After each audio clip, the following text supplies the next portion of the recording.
Hello les amis de la couture, la dernière fois je vous ai appris à coudre une jolie poche avec 4 angles parfaits. Cette fois-ci je vous montre comment coudre un joli sac à pain pour conserver son pain et aussi pour l'acheter. J'en profite aussi pour vous expliquer comment obtenir ce joli système de pochon avec de belles finitions. J'ai ajouté des anses, mais c'est tout à fait possible de s'en passer. Les anses sont plus confortables si on souhaite le porter sous le bras. À vous de voir. D'ailleurs, j'ai hâte de découvrir vos jolies réalisations. Pensez bien à ajouter #AtelierAlaska quand vous partagez vos publications. À tout moment de la vidéo, vous pouvez la liker et aussi la commenter. Pensez à vous abonner à ma chaîne YouTube si ce n'est pas encore fait.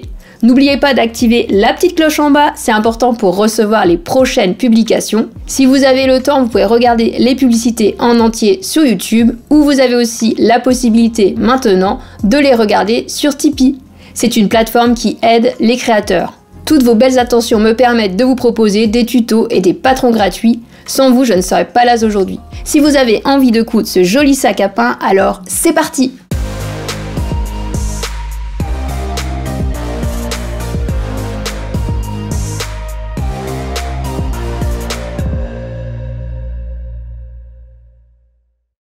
Pour réaliser ce sac, je vous conseille 2 rectangles de coton ou de lin, des tissus épais de couleur unie de 22 cm par 43 cm, 2 rectangles de coton ou lin épais avec des motifs de 22 par 22 cm.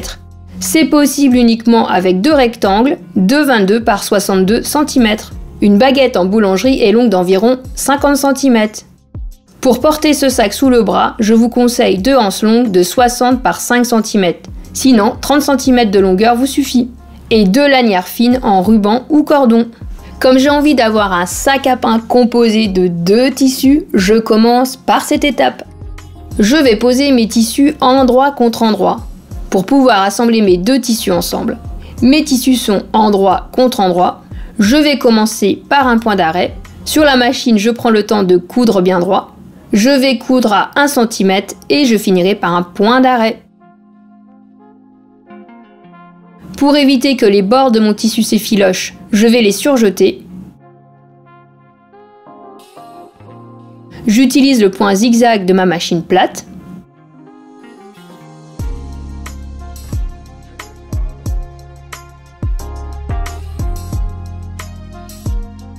Je bascule le tissu sur endroit.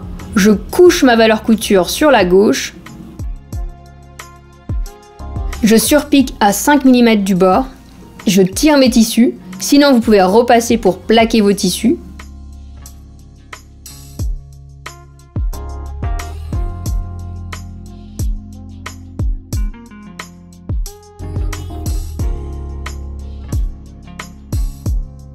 Sur l'endroit, c'est parfait. Ma surpiqûre tient la valeur couture sur l'envers. Si vous ne voulez pas de tissu, cette pièce mesure 22 par 60 cm. Vous devez avoir 2 fois cette pièce. J'ai mis une poche sur l'autre pièce. Dans un tuto, je vous apprends à la fixer et avec mes conseils, vous aurez 4 angles parfaits. Ici, j'ai fait attention au sens du motif. Quand vous avez un doute, prenez toujours le temps d'épingler vos tissus avant d'assembler. Je vous conseille de surfiler les bords de vos pièces. Moi j'ai fait à la surjeteuse car ce sont des grandes longueurs. Pour ceux qui ne connaissent pas, aimeriez-vous des tutos pour découvrir ce qu'est une surjeteuse? Je prends le temps de couper les fils qui dépassent.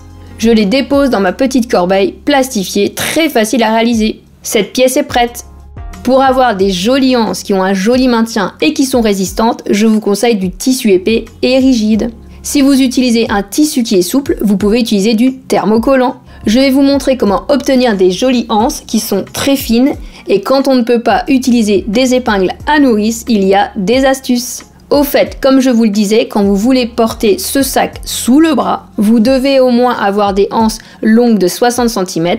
Si vous avez un doute, je vous conseille de prendre votre mètre ruban et de faire le tour de votre bras. J'utilise un tissu très épais en coton. On va obtenir cette jolie lanière. Je trace sur l'endroit des repères à 5 mm du bord. Je trace ensuite une ligne et je fais pareil de l'autre côté. Je retourne la lanière Je plie sur la ligne et je vais repasser pour fixer le pli.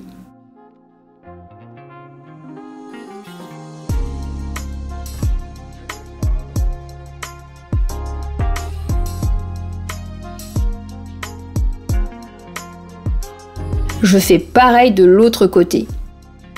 Je plie en 2 la hanse sur mes plis, bord à bord.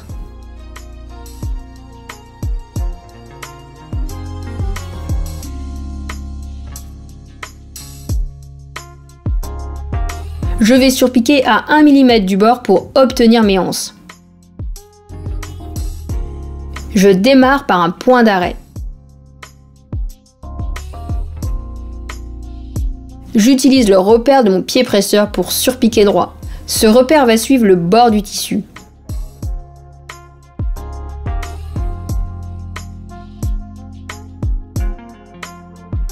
Ma anse est parfaite. Elle a de la tenue car elle est épaisse et rigide. Ici, c'est le haut du sac à pain. J'indique des repères à 5 cm du bord. Je pose mes anses à côté du repère. Faites bien attention qu'elles ne tournent pas sur elles-mêmes.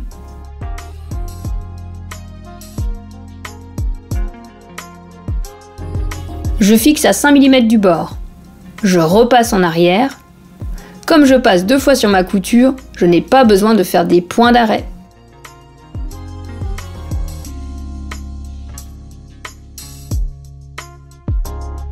Maintenant, on va assembler les côtés.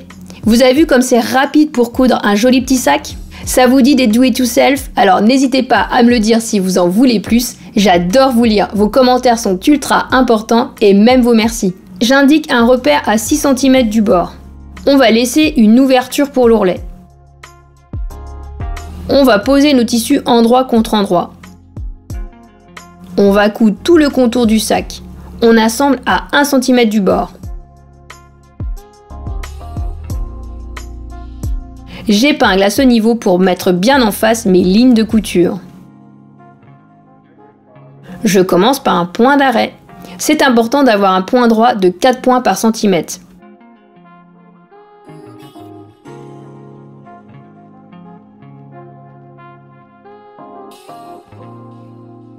Au coin, pensez bien à planter votre aiguille pour pivoter le tissu vers vous.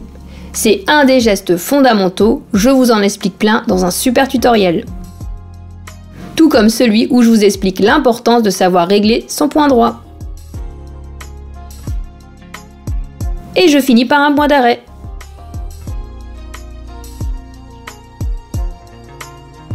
Je vous montre comment réaliser un super système pochon bien propre. Ce sera très pratique pour conserver votre pain. D'ailleurs, si vous vous souvenez, j'ai montré cette astuce pour coudre une jolie sacoche qui vous permet de ranger un appareil photo. La petite astuce, vous allez voir, c'est de laisser une ouverture. Vous devrez surpiquer la couture ouverte avant de réaliser ce joli ourlet. J'ai laissé 6 cm. J'ai un pli de 1 cm, un autre de 2,5 et 2,5 cm pour passer la lanière. Le point d'arrêt doit être résistant. On fera un ourlet en pliant 2 fois. Ici passera la lanière. C'est important d'ouvrir les coutures. On va surpiquer tout autour à 5 mm du bord. Commencez par un point d'arrêt. Plaquez vos tissus. Je vous conseille de prendre le temps de surpiquer cette ouverture.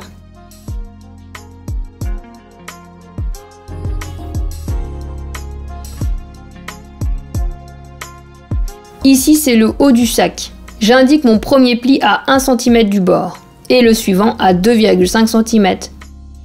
Je trace tout le long. Je retourne mon projet sur l'envers. Je mets en place. Je peux fixer en une fois mon premier pli. Puis je m'occupe de l'autre sur un côté et je finis par l'autre côté. La vapeur fixe très bien les plis.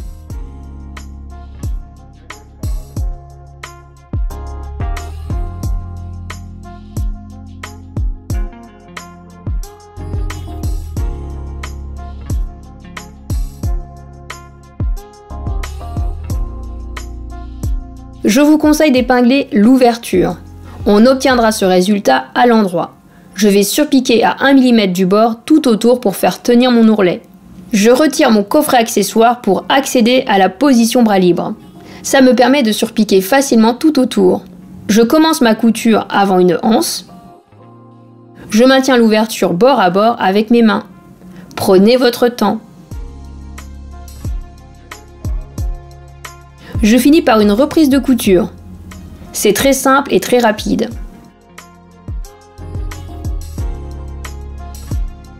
On a presque fini. On va fixer nos anses sur la partie haute du sac. Comme vous avez vu, j'ai fait 2 surpiqûres parallèles. Une fois qu'on aura réalisé cette surpiqûre, on va pouvoir passer nos lanières pour obtenir cette jolie finition, un système à pochon parfait.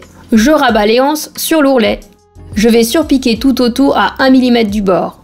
Je couds sur l'endroit au niveau de ma reprise. Je pose bien les anses, je tire un peu dessus. Les anses sont attachées au sac et c'est très résistant.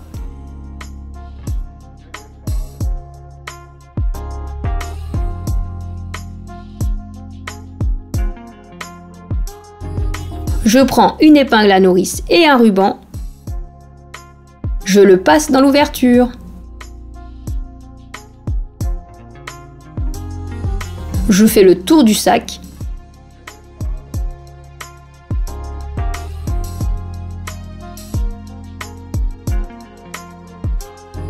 Je coupe à 10 cm environ du sac. Je brûle les extrémités de ce ruban car il est en polyester. Puis je forme un nœud. J'ai fait un côté. Pour obtenir le système pochon, il faut faire l'autre. Je passe une lanière de l'autre côté. Je fais encore le tour du sac.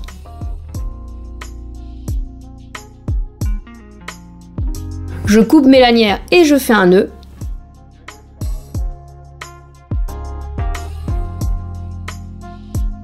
Et voilà, je peux fermer mon sac pour conserver mon pain. Le pain se glisse dedans très facilement.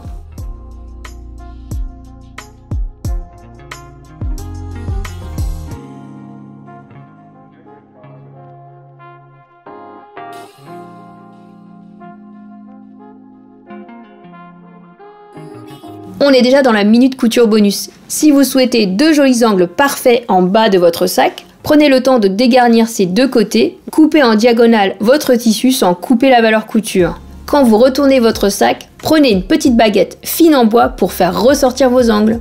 Si comme moi vous achetez dans une boulangerie du pain, celui-ci mesure moins de 50 cm.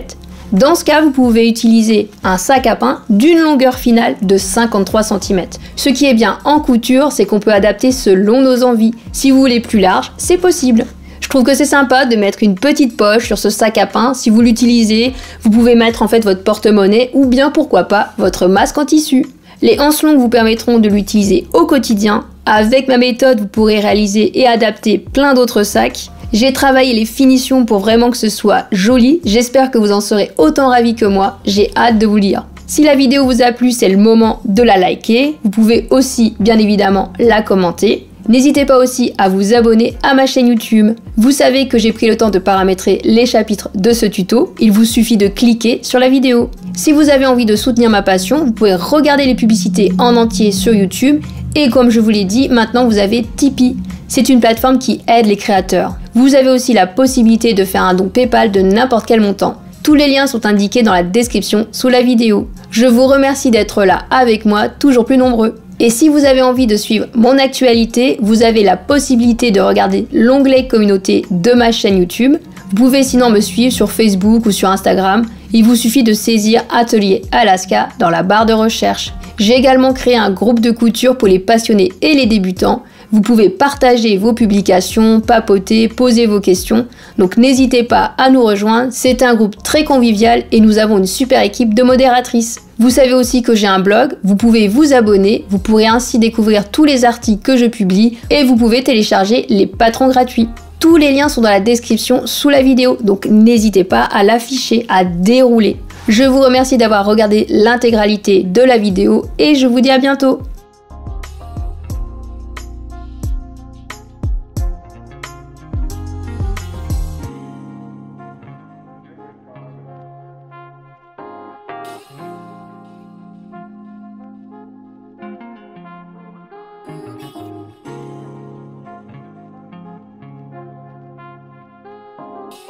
Oh.